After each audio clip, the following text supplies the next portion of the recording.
بسم اللہ الرحمن الرحیم۔ شکریہ جناب چیئرمین صاحب، میں آپ کا شکر گزار ہوں کہ آپ نے مجھے یہ موقع دیا۔ آج ملک اور قوم کی نگاہیں سیوان کی طرف لگی ہوئی ہیں کہ جب ہم ہی نہیں پوری دنیا ایک بہت بھیانک وبا کا سامنا کر رہی ہے، ایک ایسی وبا کہ جس نے پوری دنیا کی معیشت کو اور پوری دنیا کے معاشروں کو ہلا کر رکھ دیا ہے، اور کئی لحاظ سے آج انسانیت اپنی معاشی اور سماجی بقا کی جنگ لڑ رہی ہے۔ اس بیماری نے جو روایتی قوموں کی طاقت کا اصول تھا اسے بھی جھنجھوڑ کر رکھ دیا ہے۔ آج آپ دیکھ رہے ہیں کہ دنیا کی وہ سب سے بڑی سپر پاور جس کے پاس دنیا کے سب سے جدید ہتھیاروں کا اسلحہ ہے، آج وہ ایئر کرافٹ کیریئرز جو سمندر کے اندر دشمن پر ہیبت ڈالنے کے لیے کھڑے ہوتے تھے، آج وہ خود ہیبت کی تصویر پیش کر رہے ہیں، کیونکہ اس کے اندر جو افراد اس بیماری سے متاثر ہیں ان کا کوئی علاج نہیں ہے۔ آج سپر پاور کے میزائل، ٹینک اور جدید ترین لڑاکا طیارے تقریباً بے بس ہے وہ سپر پاور کہ اس ہتھیاروں کو اس بیماری کا مقابلہ کرنے کے لیے استعمال نہیں کر سکتی، اور آج اس سپر پاور کا بھی جو نظام صحت ہے وہ لڑکھڑا رہا ہے۔ اور دنیا میں ایک نئی بات سامنے آئی ہے کہ قوموں کی طاقت صرف اسلحے کے ساتھ نہیں ہوتی، قوموں کی طاقت ان کے انسانی وسائل کے تحفظ کے ساتھ بھی ہوتی ہے۔ تو جتنا ضروری یہ ہے کہ قومیں اپنے اسلحے کے اوپر پیسہ خرچ کریں، اتنا ضروری یہ ہے کہ قومیں اپنے انسانوں کی بقا، ان کی صحت اور سلامتی کے لیے بھی وہ انفراسٹرکچر کھڑا کریں جس سے انہیں کوئی خطرہ محفوظ نہ ہو، اور اس کے اندر ہمارے لیے بھی بہت بڑی نشانی ہے۔ آج دنیا میں تقریباً کرونا کے مریضوں کی تعداد 4.5 ملین سے زیادہ ہو چکی ہے اور 3 لاکھ سے زیادہ اموات ہو چکی ہیں، اور پاکستان میں بھی 37,000 سے زیادہ مریض ہیں اور تقریباً 800 اموات ہو چکی ہیں، جو کہ چند ماہ پہلے سنگل ڈیجٹ کے اندر تھی، اور اب ماہرین یہ کہہ رہے ہیں کہ آنے والے ہفتوں میں خدا نخواستہ اس میں تیزی کے ساتھ اضافے کا خطرہ ہے، کیونکہ پاکستان تقریباً مئی کے اینڈ سے لے کر ستمبر کے شروع تک کسی وقت پیک کرے گا۔ ہماری دعا ہے کہ کم سے کم نقصان ہو، لیکن پاکستان نے دنیا میں اس وبا سے مقابلہ کرنے کا ایک نیا راستہ پیش کیا ہے، اور ہم دنیا کا واحد ملک ہیں کہ جہاں پہ یہ وبا تیزی سے پھیل رہی ہے اور ہم نے ملک کے اندر لاک ڈاؤن کو کھول دیا ہے اور لوگوں کو بازاروں میں، سڑکوں پر، ہر جگہ پر کھلے اجتماع کرنے کی اجازت دے دی ہے۔ جناب چیئرمین، میں آپ کے سامنے اس کے حوالے سے یہ کہنا چاہوں گا کہ اگرچہ یہ وبا بہت دنیا کے اندر نئی ہے، لیکن اس میں کوئی ویکسین نہیں۔ ہمارے سامنے دنیا کا تجربہ موجود ہے کہ اس سے کیسے نپٹا جاتا ہے۔ جن ممالک نے کامیابی سے نپٹا ہے انہوں نے 4-5 اقدامات اٹھائے ہیں، اور اس کا نتیجہ یہ ہے کہ وہاں پہ یہ بیماری نسبتاً کم نقصان کر پائی ہے۔ دنیا میں 2 طرح کے ممالک تھے۔ ایک وہ ممالک تھے کہ جہاں کی قیادت ڈاؤن ٹو ارتھ تھی، وہ قیادت تھی جو پریکٹیکل تھی، انہوں نے فوری طور پہ حفاظتی اقدامات لیے، انہوں نے اس بیماری کی سورسز کو آئیڈینٹیفائی کیا، ان سورسز کو بند کیا، ان راستوں کو بند کیا جہاں سے آ سکتی تھی، کنٹین کرنے کے ساتھ ساتھ انہوں نے پریونٹیو میجرز لیے، لاک ڈاؤنز کیے، سوشل ڈسٹنسنگ کی، ٹیسٹنگ کی اور ٹیسٹنگ کی، اور لوگوں کے علاج پر توجہ دی۔ نتیجہ یہ ہے اس اگریسو پالیسی کے ساتھ وہ بیماری کا نقصان روکنے میں کامیاب ہو چکے ہیں۔ ساؤتھ کوریا کی مثال دی جاتی ہے، نیوزی لینڈ کی مثال دی جاتی ہے، جرمنی کی مثال دی جاتی ہے کہ جن ممالک نے بہت کامیابی سے اس وبا کا سامنا کیا ہے۔ دوسری طرف وہ ملک تھے جن کی قیادت انا پرست تھی، جن کی قیادت مصنوعی اعتماد کے ساتھ کھڑی تھی کہ سب خیر ہے، کچھ نہیں ہوگا، دیکھی جائے گی۔ اور آج آپ نے دیکھا ہے کہ وہ تمام ممالک جنہوں نے کبوتر کی طرح آنکھیں بند کی تھیں، وہ آج اس وبا کے ہاتھوں انسانی جانوں کو اس طرح جھڑتے دیکھ رہے ہیں جیسے خزاں کے موسم میں خشک پتے درختوں سے گرتے ہیں۔ تو جناب چیئرمین، ہماری حکومت نے بھی اس حوالے سے جو ممکنہ اقدامات کرنے چاہیے تھے بدقسمتی سے نہیں اٹھائے، اور اس کی ایک لمبی تفصیل ہے۔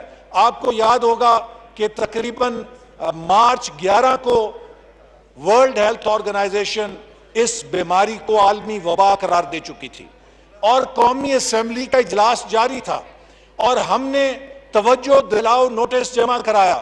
ہم نے حکومت کی منتیں کی کہ اس ایوان کے اندر ہمیں بتایا جائے کہ کرونا وائرس سے نمٹنے کے لیے حکومت کے پاس کیا پلان ہے۔ جناب چیئرمین صاحب، یہ پریس گیلری میں کوئی نہیں ہے، اس کا نوٹس لیں کہ کیوں نہیں ہے، اور پریس گیلری بھی خالی ہے، اور جو سرکاری جہاں پہ محکمے ہونے چاہیے وہ بھی سارے خالی ہیں۔ آپ دیکھ لیجئے کہ اتنی اہم بحث ہے اور کسی محکمے کا، وزارت کا کوئی افسر یہاں پہ موجود نہیں ہے، اور جو متعلقہ وزیر ہیں وہ بھی موجود اقبال نہیں۔ صاحب، جو ڈپارٹمنٹس ہیں یا ڈویژنز ہیں ان کے منسٹریلز ان کو خود روکا ہوا ہے، اور جناب ان کا باقی ایک سینئر منسٹرز جو ہے نوٹ کر رہے ہیں۔ دوسرا جو گیلریز ہیں صحت کا اس کو کون ہے؟ بابر جناب وان مشیر دیکھ صاحب کو لیتے تو یہاں ہیں۔ ہونا چاہیے تھا نا۔ مشیر صاحب سمجھتے ہیں کہ اس ایوان کے اندر جو کچھ ہو رہا ہے غیر اہم ہے۔ جناب چیئرمین، میں آپ کو اس ایوان کی اور حکومت کی غیر سنجیدگی کی صرف ایک مثال دینا چاہتا ہوں۔ یہ ایوان جب مارچ میں یہاں پہ ان سیشن تھا تو ہم نے منتیں کی کہ خدا کے لیے اس کے اوپر بحث کریں۔ ہم نے، آپ اپنے اسمبلی کا ریکارڈ دیکھیں، ہم نے کالنگ اٹینشن نوٹس دیا، نہیں لگا۔ ہر روز ہم نے پریس کیا۔ حد یہ کہ 13 مارچ کو اسمبلی کا اجلاس اچانک ختم کیا گیا، اور جناب چیئرمین 13 مارچ کو پتہ ہے کیا کالنگ اٹینشن نوٹس تھا؟ وہ یہ تھا کہ منسٹر کالونی میں 4 عدد اپارٹمنٹ خالی کیوں ہیں، یہ بڑا عوامی دلچسپی کا مسئلہ ہے، اس پہ بحث کی جائے۔ وہ یہاں پہ اس لیے کہ شاید انہوں نے سمجھا کہ یہ جو کرونا وائرس ہے اس کی ایک ہمشیرہ ہے جسے کہتے ہیں کرونیزم۔ کرونیزم کے تحت جو 51 وزیر اور مشیر کی فوج یہاں پہ جمع کی گئی ہے، شاید ان کو اپنے اپارٹمنٹ الاٹ کرانے تھے، اور وہ اس کے لیے زیادہ فکر رکھتے تھے بجائے یہ کہ کرونا کے ساتھ کی جائے۔ دوسری مثال، جناب چیئرمین، میں آپ سے یہ اس کے بارے میں رولنگ چاہوں گا۔ ہم اس ایوان میں اتنے اہم مسئلے کے اوپر بحث کرنے کے لیے آئے ہیں، پورے ملک سے لوگ اپنی جان کو رسک لے کر آئے ہیں بیماری کا، کوئی کراچی سے، کوئی گوادر سے، کوئی کوئٹہ سے، کوئی پشاور سے، میں نارووال سے آیا ہوں، کوئی جھنگ سے، کوئی خوشاب سے، کوئی کسی جگہ، بھاولپور سے، ہر جگہ سے آئے ہیں۔ لیکن جناب اسپیکر، یہاں پہ ہم نے آ کے کیا دیکھا؟ خالی ڈیسک۔ اگر حکومت کے پاس کوئی حکمت عملی تھی، میرے بھائی شاہد خاقان عباسی صاحب نے بار بار پوچھا کہ کوئی ایک صفحہ بتا دیں۔ جناب چیئرمین، کیا اس ایوان کا یہ استحقاق نہیں تھا کہ یہاں پر بحث شروع ہونے سے پہلے ہمارے سامنے ڈیسک کے اوپر حکومت کی حکمت عملی کی کاپی ہوتی، حکومت کی کارکردگی جو اس حوالے سے اس کی کاپی ہوتی، تاکہ ہم اس کو پڑھتے، اس کے اوپر بحث کرتے، اس کے اوپر اپنی رائے دیتے۔ لیکن آپ کی مہربانی کہ یہ جو اسمبلی کا ایجنڈا ہے، اس کے کاغذ کے علاوہ یہاں پر کچھ نہیں ہے۔ تو میں اپنے شاہد بھائی کے ساتھ یہی کہنا چاہوں گا کہ ان سے کرونا پالیسی کا گلہ کیا کرنا۔ میں تو یہ پوچھنا چاہوں گا کہ کیا کوئی پالیسی ہے اس حکومت کے پاس؟ کیا کوئی معاشی پالیسی ہے؟ کیا کوئی صنعتی پالیسی ہے؟ کیا کوئی زرعی پالیسی ہے؟ کیا کوئی خارجہ پالیسی ہے؟ کیا کوئی سیکیورٹی پالیسی ہے؟ صرف ایک پالیسی ہے کہ اپنے چہیتوں کو، اپنے سوشل میڈیا کے جیالوں کو جو گالیاں دیتے ہیں اپوزیشن کو، ان کو وزارتوں کے عہدے کیسے بانٹنے ہیں۔ جناب چیئرمین صاحب، اتنا شرمناک ہے کہ اگر آپ دیکھیں کہ جو پولیو کی انٹرنیشنل رپورٹ ہے، یہ میں چاہوں گا کہ آپ ریکارڈ کا حصہ بنائیں۔ یہ 2019 میں حکومت کو ورلڈ ہیلتھ آرگنائزیشن اور پولیو کولیشن احسن کے اقبال صاحب وائنڈ اپ پلیز۔ جی ابھی میرا جمعے کا ٹائم ہے، بہت سارے سپیکرز ہیں۔ جی میری تھوڑی سی اجازت دیجئے، میں باتیں اہم کرنی ہیں، میں سینئر ممبر ہوں پارٹی کا۔ جناب یہ پولیو کی رپورٹ ہے۔ پولیو کی رپورٹ میں 2019 میں بتا دیا گیا کہ 2018 تک پولیو تقریباً پاکستان سے ختم ہو گیا تھا۔ کیا لکھتے ہیں؟ There is no coherent vision and unified strategy at national and provincial levels. The one team approach is in disarray. Trust among institutions and individuals must be rebuilt, focusing on the core goal of eradication and not using the polio program as a political football. دنیا کو پتہ لگ گیا کہ یہ اتنے اہم programmes کو بھی سیاسی فٹ بال کی طرح استعمال کرتے ہیں، اور یہی حشر انہوں نے کرونا کے ساتھ کیا۔ کرونا کو بھی انہوں نے سیاسی پولیٹیکل فٹ بال کے طور پر استعمال کیا، جس کا آج ہم خمیازہ بھگت رہے ہیں۔ جناب اسپیکر، اسی طرح آج آپ اگر دیکھیے کہ اس کے ساتھ جو ہمارے کرائسس پیدا ہوا، ایک اپرچونٹی تھی کہ وزیر اعظم قوم کو اکٹھا کرتے۔ مجھے 5 منٹ دے، میں ختم کرتا ہوں۔ 5 منٹ نہیں، دیکھیے میرے ساتھ 2 منٹ کے اندر وائنڈ اپ 5 منٹ دیجئے، میں ختم کرتا ہوں۔ تو جناب اسپیکر، باقی ڈاپ کرتے ہیں آپ 5 منٹ، لیکن 5 منٹ کے اندر وائنڈ اپ کریں۔ آج اسی طرح اگر آپ دیکھیے کہ اس کرائسس میں موقع تھا کہ حکومت اتفاق اور اتحاد پیدا کرتی، وزیر اعظم اپنی قیادت کا سکہ چمکا سکتے تھے کہ وہ سب کو اکٹھا کرتے، وہ پوری قوم کے پرائم منسٹر بنتے، لیکن انہوں نے اپوزیشن کے ساتھ بیٹھنے سے انکار کیا۔ چلیے اپوزیشن کے ساتھ نہیں بیٹھنا تو فیڈریٹنگ یونٹس کے ساتھ بیٹھ جاتے۔ سندھ کی حکومت کے ساتھ جس طرح کی کارروائی کی گئی وہ ریکارڈ پہ ہے۔ یہاں کے وزراء نے جا کے کرونا کے خلاف توپیں نہیں کھولیں، سندھ کی حکومت کے خلاف کھولی ہیں۔ چیئرمین صاحب یہ چپ کرائیں۔ یہ جو محترمہ order in the house please. یہ جو محترمہ بولتی ہیں، مجھے کچھ پتہ لگا تھا یہ شاید پروفیسر ہیں۔ احسن اقبال صاحب آپ چیئرز کے، کچھ پروفیسرز تو بہت آداب جانتے ہوتے ہیں۔ آپ چیئر سے مخاطب ہوں۔ تو جناب والی، میں یہ کہتا ہوں کہ آج 22 ماہ ہو چکے ہیں، ہمارے پاس کوئی پالیسی حکومت کسی شعبے میں نہیں دے سکی ہے۔ 3 مہینے ہو گئے ہیں، ابھی تک کرونا کے اوپر حکومت کی کوئی پالیسی سامنے نہیں آ سکی کہ ہم نے کس طریقے سے اس کا سامنا کرنا ہے۔ اور اگر یہ اجلاس بلایا گیا تو آپ کو معلوم ہے کہ اس میں ہمارے سامنے اس وقت جب میں بول رہا ہوں کوئی حکومت کی دستاویز نہیں ہے۔ اس سے زیادہ غیر سنجیدگی کیا ہو سکتی ہے؟ تو جناب اس کی وجہ کیا ہے کہ یہ وزیر اعظم ایک انا کی کوہ ہمالیہ کے اوپر بیٹھا ہوا ہے، نا تجربہ کار ہے، لیکن نا تجربہ کاری بھی گناہ نہیں ہوتی، لوگ سیکھ جاتے ہیں۔ لیکن اگر کوئی نااہل ہو تو وہ 100 سال بھی بیٹھا رہے، وہ سیکھتا نہیں ہے۔ یہاں نا تجربہ کاری بھی ہے، نااہلی بھی ہے، اور انا پرستی بھی ہے، جس کی آج سزا قوم بھگت رہی ہے۔ میں پوچھنا چاہوں گا کہ اگر یہ پالیسی بننی تھی تو مشاورت ضروری تھی، کیا انہوں نے کسی سے مشاورت کی؟ نہیں۔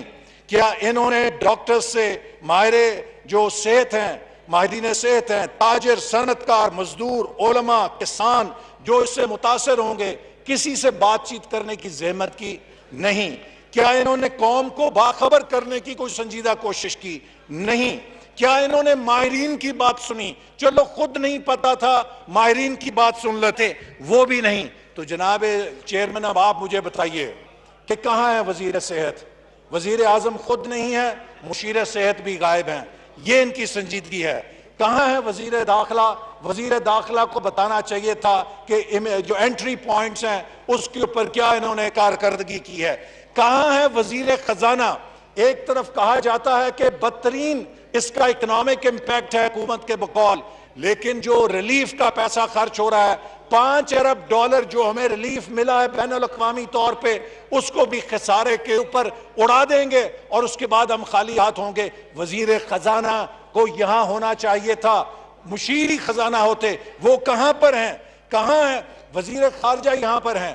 لیکن میں ان کو کہوں گا کہ مجھے خوشی ہوتی کہ یہ بجائے سندھ کو فتح کرنے کی ہمیں یہ ڈیڈ لائن دیتے کہ جو اوورسیز پاکستانی سعودی عرب میں پھنسے ہوئے ہیں, امارات میں پھنسے ہوئے ہیں, یورپ میں, امریکہ میں, چین میں, دیگر ملکوں میں, کہ میں کھڑے ہو کے اعلان کرتا ہوں کہ عید سے پہلے ہم چارٹر جہاز چلائیں گے, ان کو لے کر آئیں گے. جناب والا, میں مطالبہ کرتا ہوں وزیر خارجہ سے, اگر پی آئی اے کے پاس جہاز نہیں ہے تو جہاز چارٹر کریں. ہر وہ پاکستانی جو بیرون ملک سے عید اپنے گھر والوں کے ساتھ کرنے کے لیے واپس آنا چاہتا ہے اس کو یہ موقع دیں کہ وہ پاکستان واپس آ سکے. ہنگامی پلان بنائیں, درجنوں نہیں تو سینکڑوں فلائٹیں چلائیں اور پاکستانیوں کو واپس لے کر آئیں, اس لیے کہ ہر خوددار ملک نے اپنے لوگوں کو ایویکیویٹ کیا ہے اور وہ ہفتوں کے اندر ان کو اپنے ملک کے اندر لے کر گئے ہیں. لیکن یہاں پر حکومت ہو تو ہم اسے کہیں, حکومت تو ہے نہیں, لگتا ہے ملک آٹو پائلٹ پہ چل رہا ہے. اور جناب روزانہ کیا ہوتا ہے, ایک ایک کر کے ہر شعبہ ناکام ہو رہا ہے. اور میں ایک بڑی اہم بات کرنا چاہتا ہوں کہ اب اس حکومت نے نیا وتیرہ پکڑا ہے. خود حکومت چلتی نہیں ہے, ریاستی اداروں کے بندے ادھار لے رہے ہیں کہ آ کے ہمارا ملک چلا دو.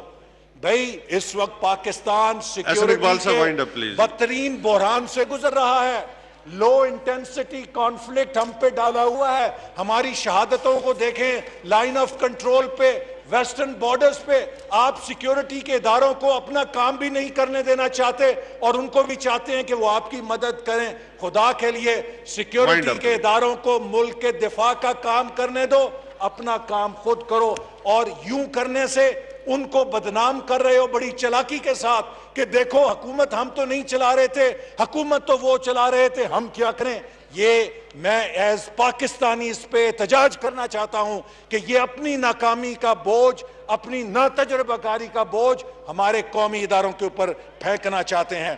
تو جناب اسپیکر, آنے والے ہفتوں میں تیزی سے اس کا جو وبا کا اضافے کا خطرہ ہے, میں ان کو تجویز دوں گا کہ ہیلتھ انفراسٹرکچر کو فوری طور پہ بیف اپ کریں. اسی طرح اگر عوام کو ریلیف دینا ہے تو فوری طور پہ پنجاب کے اندر لوکل گورنمنٹس کو بحال کریں جن کو غیر قانونی طور پہ پی ٹی آئی کی حکومت نے برطرف کیا ہے, چونکہ لوکل گورنمنٹس عوام کے ساتھ ہوتے ہیں. این ایف سی اور 18ویں ترمیم جیسی بحثوں کو بند کریں. جناب چیئرمین, آپ نے دیکھا کہ سندھ نے این ایف سی ایوارڈ کو مسترد کر دیا. کیوں؟ کہ انہوں نے صدر سے ایک اور غیر آئینی کام کرایا. اس سے پہلے صدر سے الیکشن کمیشن میں غیر آئینی تقرری کی. یہ میں تجاویز دے رہا ہوں, 2 منٹ تجاویز ہیں یہ جناب. ان کو غیر آئینی اقدامات سے گریز کرنا چاہیے اور چھوٹے صوبوں کے حقوق پہ اگر اس حکومت نے ڈاکہ ڈالنے کی کوشش کی تو مسلم لیگ نون اور اپوزیشن ایک دیوار چین بن کے کھڑی ہوگی. چھوٹے صوبوں کے حق پہ کسی کو ڈاکہ نہیں ڈالنے دیں گے. اسی طرح جناب میں مطالبہ کرتا ہوں جتنا ریلیف آیا ہے باہر سے اس کے فنڈز اس ایوان کے اندر پیش کیے جائیں.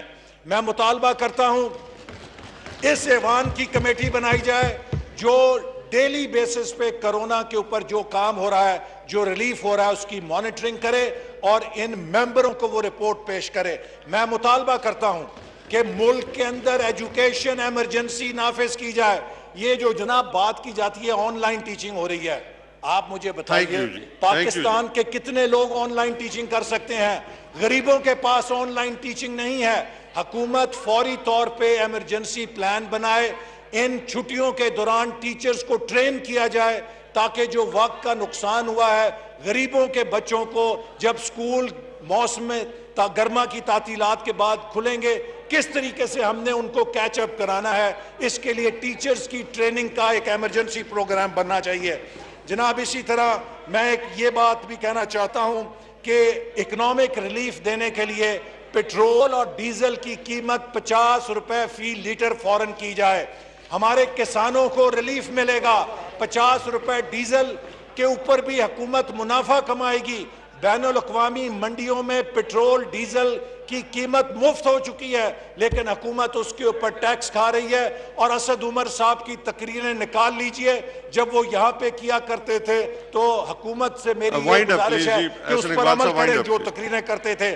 اسی طرح یوٹیلیٹیز, بجلی اور گیس کی قیمتوں میں 1/3 کمی کی جائے, چونکہ جو تیل اور توانائی کی قیمت ہے اس میں کمی ہو چکی ہے.